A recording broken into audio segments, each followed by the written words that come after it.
right, number 3 on Tuesday's review asked for what is the standard form that of the line that passes through negative 3, negative 1, and has a slope of 2. Okay, so it asks for standard form, so I know that's going to be ax plus by equals c. Okay, and the point xy, and then the slope m of 2. So this is what I'm given right now. I'm giving x of negative 3, y of negative 1, and m of 2.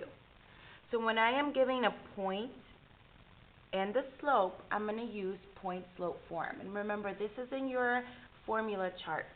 So if you can't remember the formula, you can look it up on the formula chart during the test or reference material, whatever you want to call it. And this will be the point-slope formula.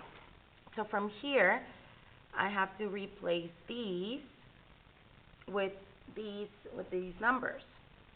Y1 would be my y right here, and I'm sorry, I forgot to put the equal sign here. So y1 is negative 1, so this is going to be negative 1. M is 2, and x1 is negative 3. Once I put in those numbers, then I put in the rest of the formula. So I have y minus, I have the equal sign, I have the parentheses, the x, and the other parentheses. Okay, and this is how I end up with the information. Now I just have to simplify it and make it look like this, where I have ax plus by equals c. Okay, so from here, I know that these two become a plus, and this I distribute. So I'll have 2x minus 6. Okay, so I have this so far. For it to be standard form, I need to have both the x and the y on the right side, or sorry, on the left side. So I'm going to move the x over. I have to do inverse operation, so minus 2x minus 2x. These cancel right there, and then I'm going to have negative 2x. I'm going to write the x first just so it looks more like the standard form, plus y plus 1 equals negative 6. So it's looking more and more like a standard form.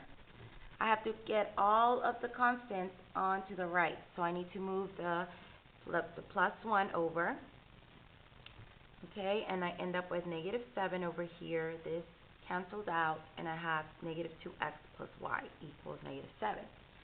I would be done right here, except that for standard form, I cannot have the coefficient of x be negative or a number that is not a whole number.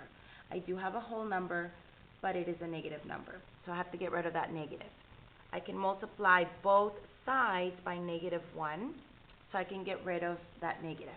Okay, so I'm going to distribute here the negative 1.